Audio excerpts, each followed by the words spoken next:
true to your artistry is the quickest and best way to stand out. Nobody needs another Morgan Wallen. Nobody needs another George Strait. We got those. Find your path forward, be that, and try to be as authentically you as possible. I think that that's the best way for people to believe in you and for you to believe in you. Hey y'all, I'm James Otto, and I'm a music maker.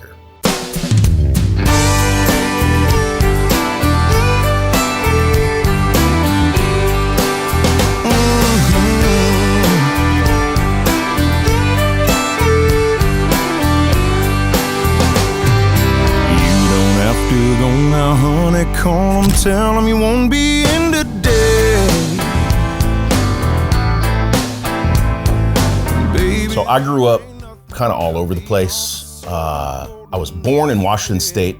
My dad was military, so I was born in Fort Lewis. And from there, my folks divorced when I was about 3. And I moved back to North Dakota with my mom, and we lived with my grandparents on a 700-acre farm in the middle of North Dakota.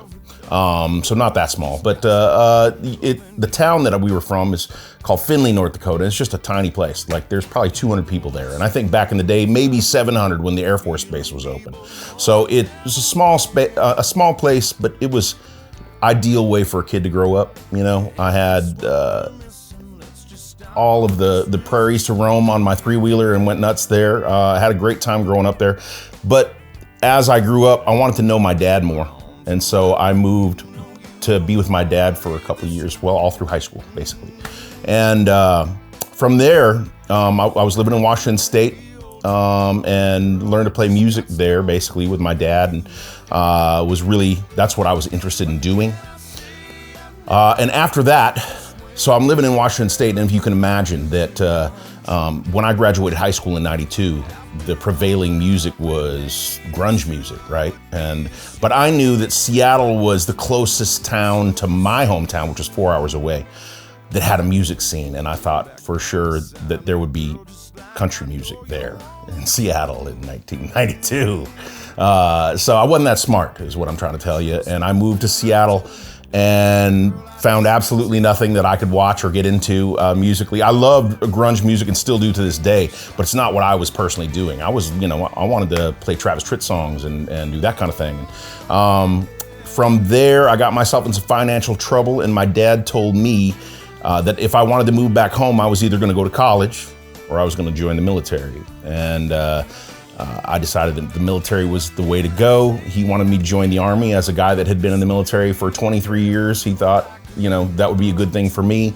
But I had already had, all of the years of military drill sergeant living at the house, and decided that I was going to join the Navy. And I joined the Navy and went overseas and was stationed in Guam.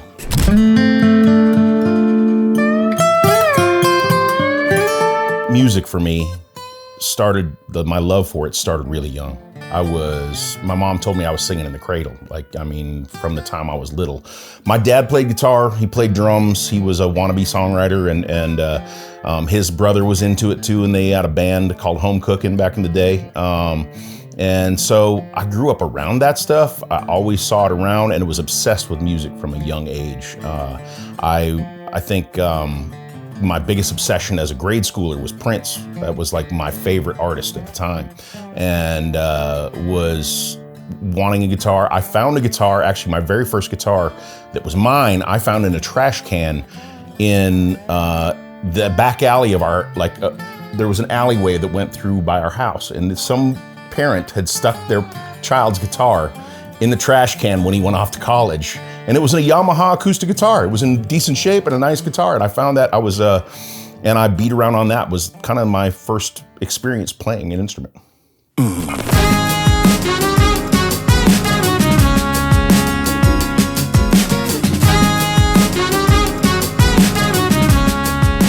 After I got out of the military, I was in a band back home for 2 years, kind of got that experience under my belt of actually playing with a band and touring the Northwest. I packed up a U-Haul with my meager belongings and my old Chevelle behind me, and drove down to Nashville. And the idea was, I wanted to be an artist. I I think, naively believed that all artists had to write their songs. I figured George Strait wrote all those hits, right? Turns out, no, that's not the case. And so I found out really quick when I got to town was there's songwriter clubs. And I had been writing songs back home. I was trying to figure it out and was no good at it, but it was like, it was a beginning, and it was when I got to town, I really got into my education in those songwriters clubs. I was spent every day driving. I was driving a truck 40 hours a week, or 40 or 50 hours a week, whatever they needed me at the time.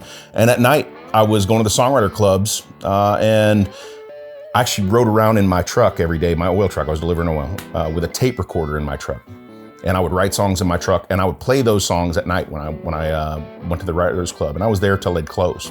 Because when you're the new guy trying to get on stage, they don't give you a time spot. You got to prove that you deserve to be there. So you hang out to the very end of the night, and maybe they'll give you a spot. And I met all of these great songwriters that way. So I'd hang out all night long, drink a beer, hanging, talking and bullshitting with the guys, and watching them, and really learned that, man, I got to get my shit together because these guys are really good and I am not good. So it was really like hanging out with professors as a student, and you really had to get your stuff together and lift it up. And that was really my education.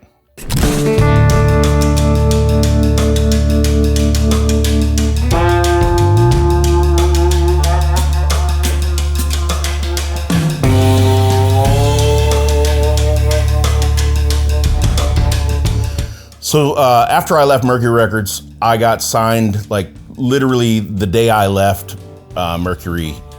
Warner Brothers called me and offered me a record deal. And I went over and signed with Paul Worley. Paul Worley signed me, and John Rich basically helped make all of that stuff happen. We were really good friends, and that was I knew that I was in the right spot because I was with all of my allies there, people that were behind me and believed in what I was doing.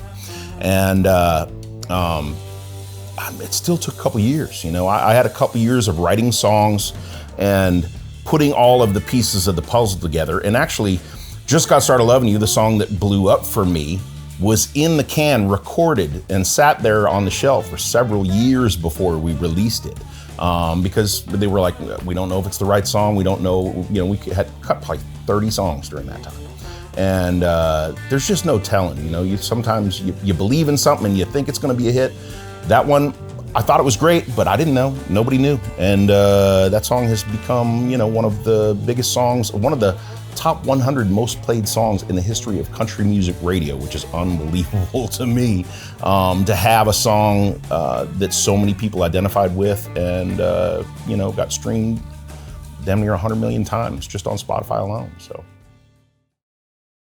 I wrote this song with a couple of buddies of mine and some of the finest songwriters on the planet, Lee Thomas Miller and a guy named Jamey Johnson. How many Jamey Johnson fans out here?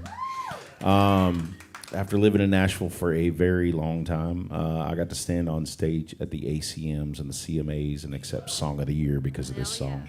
Yeah, you did. And that is something I never imagined I would get the chance to do.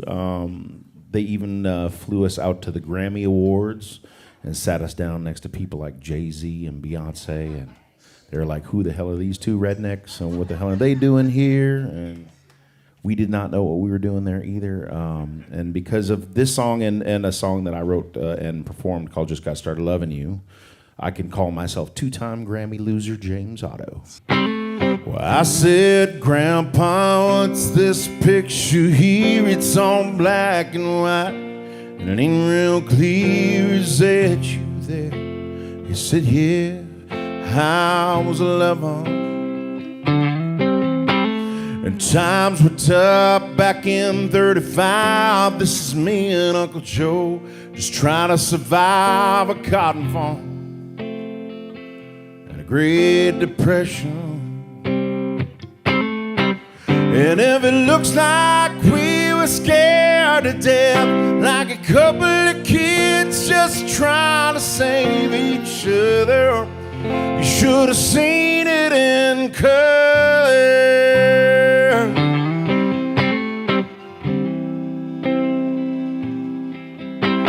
Well, This one he's taking overseas in the middle of hell, 1943. In the wintertime, you can almost see my breath. Well, that was my tale. Old Johnny McGee, he was a high school teacher from New Orleans, and he had my back right through the day we left.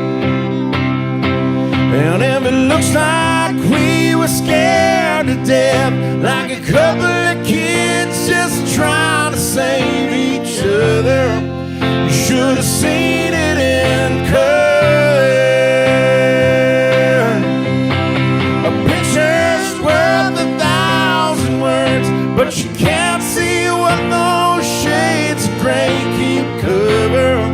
You should have seen it in color. You know, you build relationships along the way. You build a reputation along the way as a writer. But when you get notoriety is when you have a hit. That's when people start paying attention. And so when Just Got Started Lovin You took off, I started getting much better co-writes, a lot of doors opened that had not been opened before. And it really helped in a lot of ways to expose my music and my catalog, my writing catalog, to other artists. And people were like, man, I want some of that. I want a piece of that. And luckily, it led me into writing with a lot of great people, you know? And so I was able to, Jamey Johnson was a good buddy of mine. That led to writing In Color with Jamey and Lee Miller. That would have never happened had I not built relationships. Just Got Started Lovin You was still climbing the charts when we wrote In Color. It was just starting to climb the charts. And so it was, you know, just a crazy experience for those things to start happening. And you know, once you wrote it In Color, then it's a whole nother thing. Then a whole nother series of doors open. And that song, between Just Got Started Lovin You and In Color, has, you know, paved the road for me for the last 20 years. It's given me everything that I ever wanted as far as an artist and writer is concerned. You know, it gives you credibility. It gives you a life. It gives you gigs to pay for your life. You know what I mean? So it's been tremendous blessings.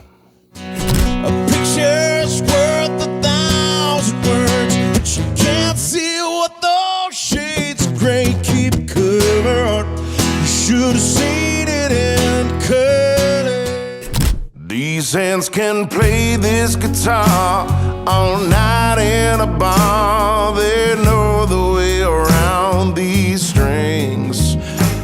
So I made several records since my last record that got put out, and they never left the studio, basically. I kept working on them, had some of the elements of what I wanted, but ultimately I had this desire to go cut a record in Muscle Shoals, to really dig into the sound that I heard in my head. And I knew that sound I could not get here in Nashville. It was something more primal, something that was a little bit more, not polished, not in the mainstream. I wanted to go back in time and dig into what made Otis Redding records, what made Aretha Franklin records, what places spawned the music that I loved the most. And I knew the Shoals was that place. And so I started talking with a producer buddy of mine, Jay Took, and we started listening to music and talking about what, if I was to make a record again, what would it be? What would I want it to be? And so that really was the genesis of, man, I still really want to do this. I still really want to make that record. I've been able to kind of flirt with that sound. It's in Just Got Started Lovin You to some degree, but it's not all the way there. And so this record, we just decided, hell, we're gonna skip Nashville altogether. We're gonna go down to the Shoals and we're gonna dig into that swampy, more vibey thing. And I think we found it.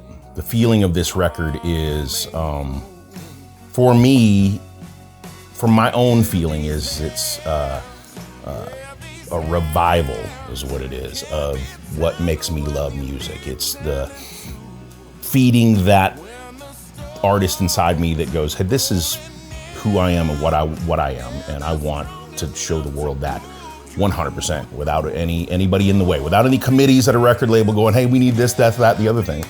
What do I want as an artist? And I really I went there all the way with this album. There was nobody telling me what songs to cut. There was nobody in the way of the vision. There was everybody that was a part of this record was there to facilitate that vision, you know, and that's so important for an artist to get. And I think ultimately when an artist is served in that way, where you can actually give voice to that, I think that fans know. I think that they feel it, and I think that the real and raw artistry comes out. I don't know that I even found the right time. You know what it was? Is that I got sick of waiting on other people to do the things that I knew needed to be done to get it going. And I had just a couple of missteps, you know, a couple of relationships that were supposed to turn into this other thing, and they didn't quite happen. And so I decided, you know what, let's take the bull by the horns and do it as an independent artist. And I think that, man, if you want something done, do it yourself. You know what I mean? That's investing my own money. That's doing all of the things. The reason that this record came to life is because we willed it into existence. We spent our own money. I wrote songs for it specifically. And one of the great things about intention is once I knew that I was doing it, all the songs started to come out. I knew what I wanted to do. I had a handful of songs that were the thing that I wanted to do, and then I was like, how do I build an album around this? I'm getting ready to go to the Shoals. I'm already like committed to do it. Do I have all the songs? And then all of a sudden the songs just started showing up. They just started coming out. And like 7 of them like were unwritten prior to going down there. And we were within a month or 2 of going down, and they just started happening. And so I knew that was like, these are the ones that needed to be here. This is what needed to happen. I had to say, I'm doing it. I'm putting all of my eggs in this basket, and we're gonna go. And all of a sudden, they're there for me. And man, I couldn't be more proud of what we did and the songs that came out of it.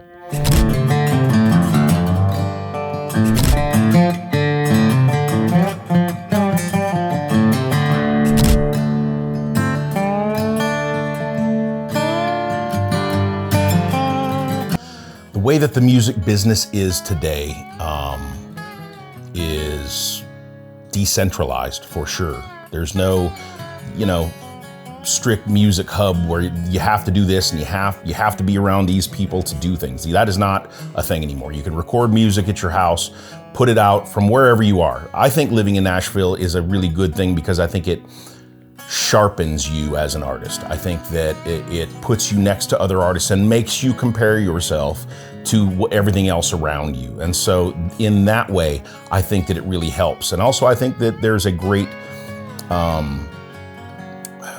system to help, it's not even like a system, a great community of people that you are the beneficiary of when you live here. But you don't need to live here anymore, and you can make music anywhere at any time. And I think that that's a beautiful thing.